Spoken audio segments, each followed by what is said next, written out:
बिस्मिल्लाहिर्रहमानिर्रहीम। वही है मशरिक़ वही है मगरिब, सफ़र करें सब उसी की जानिब। हर आईने में जो अक्स अपना दिखा रहा है वही खुदा है। अल्लाह के नाम से शुरू जो कुल कायनात का खालिक व मालिक है।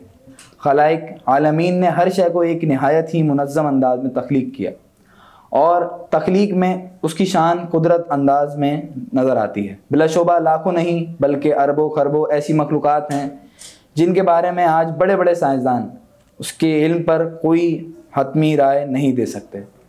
नाज़रीन कराम, जैसा कि आप सब के इल्म में है कि खानवादों से ताल्लुक़ रखने वाले तमाम मशाइख कराम, खानका से ताल्लुक़ रखने वाले तमाम खुलाफा हमारे इस प्रोग्राम में मौजूद होंगे, जो आपके मेरे सवालात का जवाब और जो इस वक्त की ज़रूरत है उन सवालात का जवाब देंगे। नाज़रीन कराम, आज हमारे बीच खुतबे आगरा इंडिया सरकार सैयदना अमीर अबुल उला रहमतुल्लाह अलैह के मौजूदा सज्जादा नशीन अमीर सैयद असद अली शाह हसनी हुसैनी कादरी चिश्ती नक्शबंदी अशरफी अबुल उला मद्दज़ल आली के खलीफा मिजाज मुहिब्बी अज़ीज़म हाफिज़ मोहम्मद फ़ुरकान असदी अलमारूफ जलालुद्दीन शाह साहब हमारे बीच मौजूद हैं। अस्सलामु अलैकुम रहमतुल्लाहि व बरकातुहू। शाह साहब कैसे हैं? अल्हम्दुलिल्लाह। नाज़रीन कराम, शाह साहब को मुर्शिद पाक की अता से मुख्तलिफ़ कारसाज दिए गए जिसमें इन्होंने उन कार को मुमताज़ अंदाज में और मुमताज़ तरीके से निभाया। एक बहुत खुसूसी काम जो क़िबला सर अंजाम दे रहे हैं, हल्का अनमता अलैहिम के प्लेटफॉर्म से सबील सैयदा कौनैन सलामुल्लाह अलैहा के तहत गरीबों की कफ़ालत, गरीब बच्चियों की शादी और जो बीमार होते हैं, गरीब बीमार होते हैं, उनकी मदद फरमाई जाती है और की जा रही है। तो आज शाह साहब ने हमें खुसूसी वक्त दिया है और इस तरीके से ही शाह साहब ने खुसूसी वक्त मुख्तलिफ एपिसोड्स के लिए दिया है हमें कि गाहे बगाहे हमारे साथ सिलसिला दर सिलसिला मौजूद होंगे और मौजूद रहेंगे इंशाअल्लाह अज़्ज़ा वजल। शाह साहब, सबसे पहले सवाल आपसे ये है कि वहदानियत क्या चीज़ है? औज़ु बिल्लाहि मिनश शैतानिर रजीम, बिस्मिल्लाहिर रहमानिर रहीम। अल्लाहुम्मा सल्लि अला सय्यिदिना व मौलाना मुहम्मद व आलिहि व सहबिहि व बारिक व सल्लिम व सल्लु अलैहि। सबसे पहले तो मैं नवीद कादरी साहब आपको और आपके इन पेज के जितने भी अरकान हैं इन सबको बहुत मुबारकबाद पेश करता हूँ कि ये बहुत अच्छा सिलसिला आप लोगों ने शुरू फरमाया है कि इसके ज़रिए से मौजूदा दौर में ख़ुसूसन और आगे आइंदा आने वाली तमाम नस्लों के लिए ये ख़ुसूसियत के साथ मशाइखीन का किरदार और उनके मामलात को, उनकी हकीकी तस्वीर को आप लोग आगे दुनिया के पेश कर रहे हैं। और ये इस वक्त बहुत बड़ा जिहाद है जो आप लोग कर रहे हैं। अल्लाह ताला आप लोगों को इस पे कामयाब फरमाए, आमीन। और अवामुन्नास को इसको समझने की और फिर मशाइखीन के किरदार और अमाल पर अमल पैरा होने की तौफीक और सआदत अता फरमाए, आमीन या रब्बल आलमीन। आपने सवाल पूछा वहदानियत। इसके लिए सबसे पहले हम लफ्ज़ वाहिद जी का तर्जुमा करेंगे। तो वाहिद माने होता है एक। मिसाल के तौर पर कोई दो चीज़ें हैं, दो सेब रखे हैं, आप उसमें से एक हटा दें जी तो एक रह जाएगा, अब वाहिद। सही। तीन में से दो निकालें, एक रह जाएगा, बेशक, उसको भी कहते हैं वाहिद। लेकिन अल्लाह रब्बुल इज़्ज़त रब्बुल आलमीन वो वाहिद है कि जो किसी से निकलता नहीं है, जो किसी दो से निकल कर एक नहीं है, वो अपनी ज़ात में वाहिद है। अल्लाह अकबर। वो जैसा है वैसा वाहिद अपनी ज़ात और अपनी हर सिफात के साथ है, था और उसी तरह रहेगा। सुभान अल्लाह, सुभान अल्लाह। अब अगर वो राज़िक़ है तो जैसा वो राज़िक़ था उसके साथ कोई शरीक नहीं। वो रब्बुल आलमीन, अल्हम्दुलिल्लाह रब्बिल आलमीन हम लोग पढ़ते हैं, बोलते हैं बिल्कुल कि तमाम तारीफ़ें खूबियाँ उस अल्लाह के लिए जो पालने वाला है तमाम आलमों का, बेशक। तो वो ऐसा वाहिद है कि इस पालने में उसका कोई शरीक नहीं है, उसका कोई मददगार नहीं है, कोई नहीं। वो पहले से जैसा पाल रहा है आज भी पाल रहा है और ता क़यामत और उसके बाद भी पालता रहेगा। हुजूर अलैहिस्सलातु वस्सलाम ने फरमाया कि अल्लाह पाक अपनी मखलूक के कामों में लगा रहता है। ला तअखुज़ुहु सिनतुन वला नौम, सुभान अल्लाह, कि ना उसको नींद है ना उसको ऊँघ है। बेशक। और वो हर वक्त अपनी मखलूक के कामों में लगा रहता है। और इतनी सिफात उसकी हैं कि कहीं वो जिंदा कर रहा है, कभी वो मार रहा है, कभी वो रिज़्क दे रहा है, कभी लोगों के काम संवार रहा है। इन तमाम बातों में उसकी वहदानियत ये है कि उसका कोई मददगार नहीं है। अब दुआ है, दुआ अल्लाह को बहुत पसंद है। क्यों पसंद है? दुआ को अल्लाह को इसलिए पसंद है कि जब बंदा अपने कामों से बिल्कुल बेचारा हो जाता है, अफसरदा हो जाता है, मायूस हो जाता है, तो फिर ये होता है कि वो अल्लाह की जानिब रुजू करता है। क्यों करता है?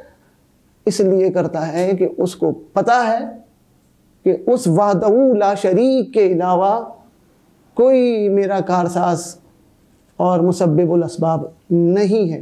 क्यों? कि उसके साथ कोई शरीक नहीं है किसी भी सिफात में। अगर किसी की फरियाद रसी करनी है, किसी की दुआ सुननी है, किसी की मदद करनी है, किसी को पनाह देनी है, जो करना है वो अपनी मर्जी। इन्नमा अमरुहु इज़ा अरादा शैअन अन यक़ूल लहू कुन फयकून, कि वो है कि जब किसी चीज़ का इरादा करता है तो क्या कहता है? कुन। बेशक। इसमें बहुत बड़ी वहदानियत है कि वो किसी से मशवरा, किसी से कोई ताल्लुक, किसी से कोई काम, किसी से कोई मदद, कोई चीज़ नहीं, मर्जी उसका इरादा। कुन फयकून, जब वो कुन कह देता है तो फयकून हो जाती है। तो अल्लाह को इसलिए दुआ से ख़ास खुशी होती है कि बंदे को पता होता है कि वो वाहिद, इसके अंदर वहदानियत मौजूद है। बंदे को पता है वो न बुत परस्ती की तरफ जा रहा है, न वो किसी और की तरफ जा रहा है, वो अपने खालिक, अपने मालिक और अपने राज़िक़ की तरफ जा रहा है। और ये वो चीज़ है कि जो उसको वहदानियत की और उसको अल्लाह की कुर्बत की तरफ ले जाती है। इसीलिए कहा गया कि दुआ जो है इबादत का मग़ज़ है। जैसे हम लोग पढ़ते हैं ला इलाहा इल्लल्लाह मुहम्मदुर रसूलुल्लाह। अब बीइंग अ मुस्लिम हम लोगों को, अब ये इसका भी एक वो है फ़लसफ़ा है कि ला क्यों है पहले। Being a Muslim, as a मुस्लिम हम सब लोगों का है कि ला पहले क्यों लाया गया। इलाह क्यों, इलाह के माने क्या है, इल्लल्लाह क्या है जी। जब हुजूर अलैहिस्सलातु वस्सलाम पर ये जो दीन इस्लाम अल्लाह ने कुरान पाक की सूरत में फिर नाजिल फरमाना शुरू किया, तो उससे पहले अल्लाह के लिए इलाह का लफ्ज़ यूज़ किया जाता था। और इलाह माने क्या है? इलाह माने है माबूद, लफ्ज़ी माने है, और उसके अंदर माने क्या है, उसके एक्चुअल माने क्या है कि हाजत रवा। हाजत रवा। और बुत, काबे शरीफ में भी एक बुत रखा हुआ था जिसको वो इलाह मानते थे, वो सबसे बड़ा बुत था। अच्छा। तो उसको इलाह कहते थे। और इलाह माने क्या कि वो सबसे बड़ा हाजत रवा। उनके 360 बुत थे, लेकिन उन सबका जो हेड था, जो सबसे बड़ा था, वो क्या था? इलाह था। तो उनका कहना ये था कि हमारा सबसे बड़ा माबूद, सबसे बड़ा फरियाद रस वो इलाह है। अल्लाहु अकबर कबीरा। अल्लाह ने फिर ये कहा ला, उन तमाम बुतों की नफी फरमा दी पहले, शक कि कोई है ही नहीं। ला कोई नहीं, इलाह कोई इलाह है ही नहीं। सुभान अल्लाह, सुभान अल्लाह, सिर्फ अल्लाह। बेशक कि कोई माबूद, कोई इलाह, कोई तुम्हारा हाजत रवा हो ही नहीं सकता माँ सिवाय अल्लाह के। तो इसमें बहुत बड़ी हक्कानियत और वहदानियत है कि कोई भी मौजूद नहीं है सिवाय अल्लाह के, जो तुम्हारी हाजतों को, तुम्हारी दुआओं को, तुम्हारी तमन्नाओं को, तुम्हारी मेहनतों को अपने फल से रोशनास करवाएगी। वो अल्लाह की ज़ात है, ला इलाहा इल्लल्लाह। तो हर मामले में, हर बात में, हर चीज़ में वहदानियत मुसलमानों को नज़र आती है। बेशक आती है। तमाम कायनात चल रही है अपने दिन भर हम लोग निकलते हैं, काम काज करते हैं, परिंदे अपने सुबह ही सुबह घरों से, जैसे हुजूर अलैहिस्सलाम फरमाते हैं कि परिंदों की तरह ईमान रखो, कि जब वो रात को अपने घरों में जाते हैं तो उन्हें अगले दिन की फिक्र क्यों नहीं होती। तो क्यों नहीं होती? इसलिए नहीं होती कि उनको पता होता है कि उनका राज़िक़ वाहिद है, अल्लाह है। वो उनके रिज़्क़ में, उनके मामलात में कोई कमी नहीं करेगा। ऐसा ही है। और जब सुबह उठते हैं तो उनको रिज़्क़ दे दिया जाता है। सुभान अल्लाह। नाज़रीन कराम, किस शाइस्तगी से, किस खूबसूरती से हाफिज़ साहब ने, क़िबला शाह साहब ने इतनी प्यारी गुफ्तगू फरमाई, और एक इतने बड़े टॉपिक को, इतनी बड़ी गुफ्तगू को बिल्कुल इस तरह मैं कहूँ तो ये सही होगा कि दरिया को कूज़े में समो दिया। नाज़रीन कराम, एक बार फिर हाफिज़ साहब के शुक्रगुजार हैं। और ये बात मैं करता चलूँ नाज़रीन कराम कि हाफिज़ साहब का लहजा, हाफिज़ साहब की बात करने का अंदाज़ क़िबला व काबा शाह साहब अमीर सैयद असद अली शाह साहब की तरह है, बिल्कुल अल्हम्दुलिल्लाह। और उसी तरीके से अब चंद एपिसोड बाद इंशाअल्लाह आप क़िबला ने खुसूसी पीर मुर्शिद से वक्त लिया है, जो कि आप और हम नाज़रीन देखेंगे इंशाअल्लाह शाह साहब के एपिसोड। और फिर आप लोग यही जजमेंट करेंगे कि जिस तरह शाह साहब का अंदाज़ है, अंदाज़ गुफ्तगू है, इसको मैं अगर ये कहूँ तो गलत नहीं होगा कि इन्होंने शाह साहब को, या शाह साहब ने इनके अंदर अपने आप को समो दिया। अल्हम्दुलिल्लाह, उनकी करम नवाज़ी। अल्लाह अकबर। शाह साहब, एक सवाल और है आपसे, और फिर हम अपने प्रोग्राम को इसी के साथ वाइंड अप करेंगे।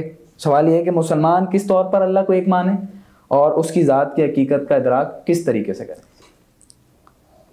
जैसे कि हमारी अभी गुफ्तगू चल रही है कि ला इलाहा इल्लल्लाह मुहम्मदुर रसूलुल्लाह, तो सबसे पहले तो यही है कि हमारा मलजा, हमारा मावा और हमारे हाजतों को पूरा करने वाला, हमारे मामलात को संभालने वाला वो एक वादहू ला शरीक अल्लाह की ज़ात है बेशक। और उसको मानने के लिए हमें तमाम किस्म के बुतों को और तमाम किस्म के मामलात को साइड में रखना पड़ेगा। और उसके बाद उस दीन इस्लाम में जो रसूल पाक आक़ाए दो जहां अहमद मुज्तबा मोहम्मद मुस्तफ़ा सल्लल्लाहु ताला अलैहि वसल्लम लेकर आए, उसके अंदर फिर हम दाखिल हो सकेंगे। और जब हम सबको साइड में कर देंगे तो फिर हम उस चीज़ की तरफ आएंगे कि जो उस वादऊ ला शरीक की रज़ा है, उस वादऊ ला शरीक की खुशी है। तो अल्लाह को वाहिद मानने के लिए सबसे पहली चीज़ क्या है कि उसको तमाम किस्म के हाजत रवाओं से हटकर उसको वाहिद हाजत रवा माने जाए, और फिर उसके बाद उन बातों पर अमल किया जाए जो अल्लाह वहदहू ला शरीक ने अपने बंदों से चाही है। उसने सबसे पहले क्या चाहा? मुहम्मदुर रसूलुल्लाह सल्लल्लाहु अलैहि वसल्लम। अपनी वहदानियत के फ़ौरन बाद उसने कहा कि अल्लाह के रसूल आक़ाए दो जहां अहमद मुज्तबा मोहम्मद मुस्तफ़ा सल्लल्लाहु अलैहि वसल्लम को उसका रसूल माना जाए बेशक। और हुजूर ख़ातमुन नबिय्यीन है, हुजूर रहमतल लिल आलमीन है, हुजूर हम सब के मलजा हैं, मावा हैं।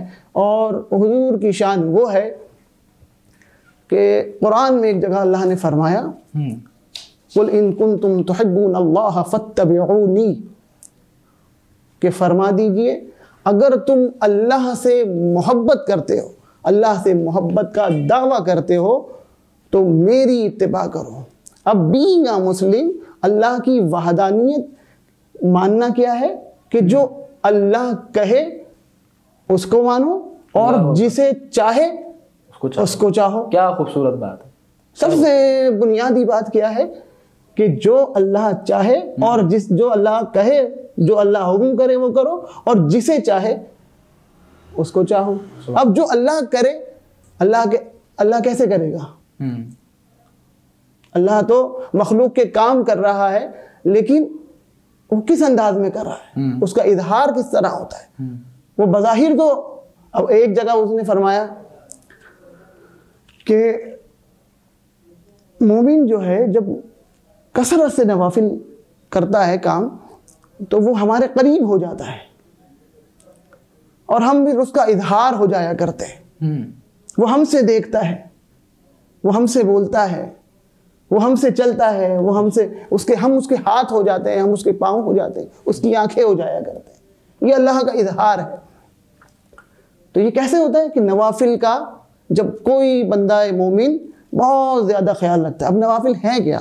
देखें, बुनियादी तौर पर हम पर 5 फ़र्ज़ हैं। एक कलमा शरीफ पढ़ना, दाखिल हो गए इस्लाम में, ज़रूरी है ये। उसके बाद नमाज है, उसके बाद रोज़ा है, फिर जो है वो ज़कात है अगर किसी के पास इतना माल है, और उसके बाद हज है। सही है ना? अब आप नमाज पढ़ रहे हैं 5 वक्त की, यह फ़र्ज़ आपने अदा कर दिया। उसके बाद अब क्या रह गया कि आपने तहज्जुद पढ़ना शुरू कर दी। अब आप ये नफिल की तरफ चले गए, आपने इशराक पढ़ना शुरू की, आप नफिल की तरफ। ये आपसे पूछा नहीं जाएगा। सही। कब्र में या हशर में जो पूछा जाएगा, हशर में जो पहला सवाल होगा नमाज के हवाले से, वो नवाफिल का नहीं होगा, वो फ़राइज़ और वाजिबात जो नमाजें हैं उनका होगा। लेकिन आपने अपनी तरफ से क्या करना शुरू, आपने अंदाज़ा लगा लिया कि हुजूर अलैहिस्सलाम, एक ही ज़ात पाक हुजूर अलैहिस्सलाम ने कसरत से नमाजें अदा फरमाई हैं। आपने उनकी अदाओं को अदा करते हुए वो नफिल करना शुरू कर दिया, आपने नफिल पढ़ना शुरू कर दी। अब ये बज़ाहिर आप इत्तिबाए रिसालत कर रहे हैं, लेकिन ये अब वहदानियत की दलील है कि उसकी मान रहे हैं आप, और चाह किसको रहे हैं, किसकी चाहत में जा रहे हैं? उसके महबूब की चाहत में जा रहे हैं। और महबूब को आपने देखा तो वो हर वक्त कसरत से नवाफिल, और एक नफिल क्या है, वो नमाज की सूरत में अदा फरमा रहे हैं। आपने नफिल शुरू कर दिए। फिर उसके बाद आपने देखा कि हुजूर अलैहिस्सलाम कसरत से नफली रोज़े भी रखा करते थे। नमाज रोज़े कौन से फ़र्ज़ हैं? सिर्फ रमज़ान के। आपने नमाज के बाद रोज़े भी जो है इसी अंदाज में जो हुजूर की देखा देखी, जैसे हुजूर ने फरमाया कि मुझे सौम दाऊदी पसंद है, कि वो हज़रत दाऊद अलैहिस्सलाम एक दिन रोज़ा रखा करते थे और एक दिन रोज़ा नहीं रखा करते थे उनकी शान के मुताबिक। तो हुजूर को ये पसंद है, आपने भी उसी अंदाज में रोज़े रखना शुरू कर दिए। हालांकि फ़र्ज नहीं है, अब ये नफिल चल रहा है। ये वो चीज़ें हैं कि जो अल्लाह के करीब कर रही हैं। और कौन सा, ये हम लोगों को समझने की बात है, हम लोगों को समझाता नहीं है कि अल्लाह के बंदो ये समझो कि कितना आसान कर दिया हुजूर अलैहिस्सलाम ने, और अल्लाह ने कितना आसान कर दिया फत्तबिऊनी का लफ्ज़ कह के। अल्लाहु अकबर। फत्तबिऊनी क्या है? ये हुजूर की अदाओं को अदा करने का नाम है। आप चप्पल पहने, सीधा पाँव डाल लें, उस वक्त आप अदा कर रहे हैं। क्या अदा कर रहे हैं? वो एक महबूब जो गुजरे थे, अल्लाहु अकबर, उनकी अदा को अदा कर रहे हैं। और वो महबूब जो उनका महबूब वाहिद ला शरीक ज़ात है, वो आज भी वो देखेगा कि मेरा बंदा मेरे महबूब की अदा कर रहा है, तो उस वक्त क्या उसको अता होगा? युहिब्बुकुमुल्लाह, कि उसको अपना महबूब बना लेगा। आप चप्पल उतार रहे हैं, ये छोटी सी बात हो। सहाबा किराम तो फरमाया करते थे कि हमारे नबी तो वो हैं जिन्होंने हमें चप्पल पहनना सिखाई, जिन्होंने हमें कंघी करना सिखाया, जिन्होंने हमें हाजत करना सिखा दी। कोई चीज़ ऐसी दुनिया में नहीं छोड़ी और ता क़यामत कि जो हुजूर ने हमें ना सिखा दी हो, ना बता दी हो। और हमने सिर्फ करना क्या है? हमने जो है सिर्फ और सिर्फ उनकी अदाओं को अदा करना है, और उनकी अदा करते, उन अदाओं को अदा करते रहने में ही वहदानियत पोशीदा है। क्योंकि हुजूर की अदाओं को अदा करना अल्लाह के वाहिद और ला शरीक मानने की बहुत बड़ी दलील है, और इंतहाई आसान ज़रिया है अल्लाह के महबूब होने का। सुभान अल्लाह। खुदा की रज़ा चाहते हैं दो आलम, खुदा की रज़ा चाहते हैं दो आलम, खुदा चाहता है रज़ाए मोहम्मद सल्लल्लाहु अलैहि वसल्लम। इंसान की हकीकत सिर्फ इतनी है कि वो बग़ैर किसी क़ील क़ाल के रब्बुल आलमीन की रबूबियत और महबूब रब्बुल आलमीन की महबूबियत को दिलो जान से कबूल करे। यही खैर व सलामती की राह है और यही सिरात मुस्तकीम है। नाज़रीन कराम, बड़े पुरखुलूस अंदाज से क़िबला शाह साहब ने जवाब इनायत फरमाए, और उम्मीद है कि जिस कदर शाइस्तगी से ये बात मेरे दिल में उतरी, उम्मीद है कि आपके भी दिल में ज़रूर उतरी होगी। इसी तरीके से हमारे मुख्तलिफ़ मज़मून पर प्रोग्राम देखने के लिए हमारे चैनल इन प्रोडक्शन को लाइक, सब्सक्राइब, शेयर और बेल आइकन को ज़रूर दबा दीजिएगा, ताकि हमारी मुख्तलिफ़ वीडियोज़ आपको ज़रूर मिलते रहें। इसी के साथ अपने मेज़बान नवीद कादरी असदी को इजाज़त दें। अस्सलामु अलैकुम व रहमतुल्लाह।